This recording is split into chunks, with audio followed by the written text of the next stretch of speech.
Welcome to the Nicole Cycling Club. I'm Chris Opie and this is episode number 2 of Ask the Coach. If you're not aware of what Ask the Coach is, it's a feature over on the LCCC page where you can drop a question online for our resident experts to bring you the answer. This week we're talking about questionable FTP values, what to eat before you go on a ride, and how do you train in zone 2 when you live in a hilly area.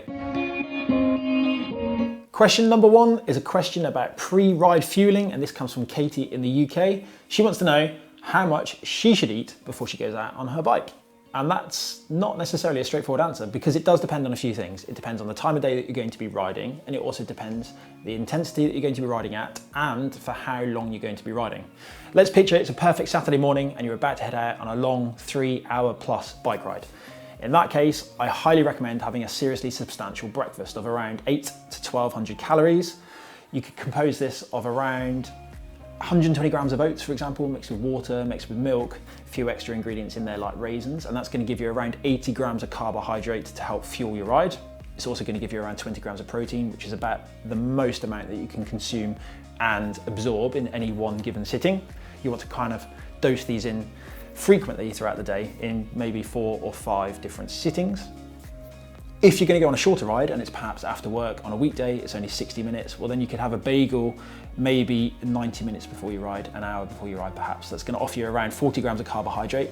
Have some sort of topping on there that's going to help increase the flavour, increase the enjoyment of that meal. Nutrition really is quite simple. You want to kind of not overthink your nutrition. Often the best foods are going to be very normal foods that we consume as part of a balanced normal diet, and it's just the amount of those foods that we're adjusting depending on our daily output of energy. So if you're going for a long ride, you want to eat a little bit more before the ride and after the ride. If you're going on a short ride, you'll need a little bit less. When it comes to timings though, this is where it gets quite important. If you're going to go for a long ride and you need a big meal before that ride, 2.5 to 3.5 hours before you ride is the optimum time to eat. Now this isn't always possible if you're riding at 8 o'clock on a Saturday morning, for example, in which case you just kind of have to hope for the best. Eat as early as you can when you wake up.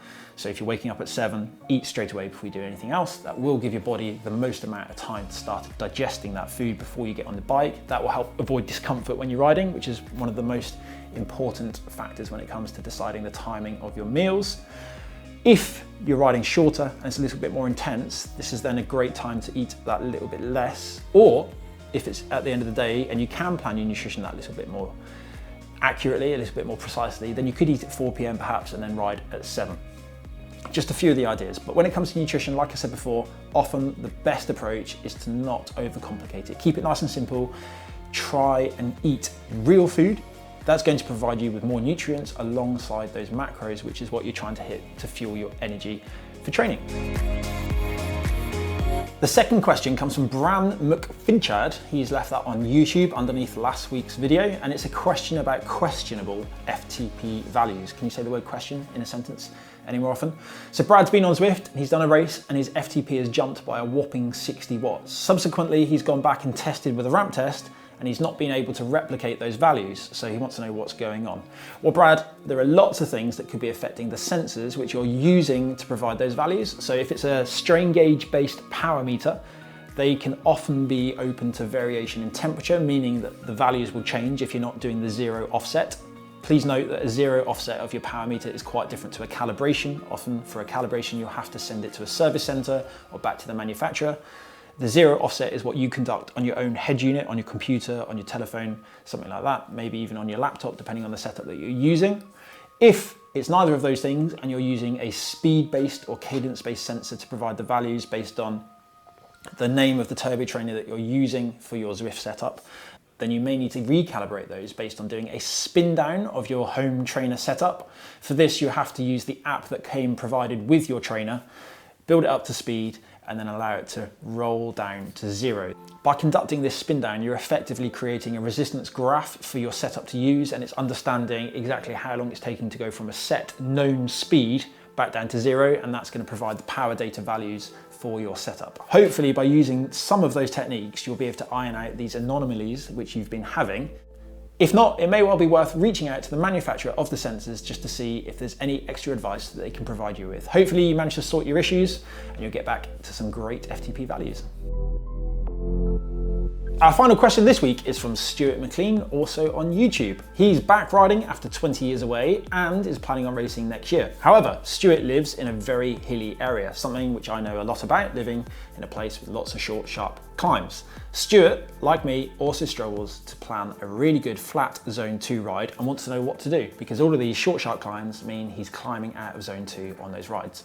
Now, Stuart, one of the best ways to approach this is to accept that it's not going to be perfect. Training isn't about being perfect, it's about being as close to perfect as possible. So when you go out on a Zone 2 ride and you're meeting those short, sharp climbs, yes, you're gonna need to increase the intensity a little bit just to make it up those climbs in first gear. If they're over 15%, that's gonna be a bit of a challenge. But riding at the top of Zone 2, at the very bottom end of Zone 3, isn't going to harm the overall ride if you compensate for that later. So spend the rest of the time between the climbs riding at high Zone 1, low Zone 2. It's about the total amount of time that you're riding in Zone 2 more than anything else. Dipping in and out of the zone is absolutely fine. Everyone will be doing this no matter where they live. If you live in a flat area but you have to accelerate out of corners or to avoid traffic, you're also going to be up and down through the zones as well.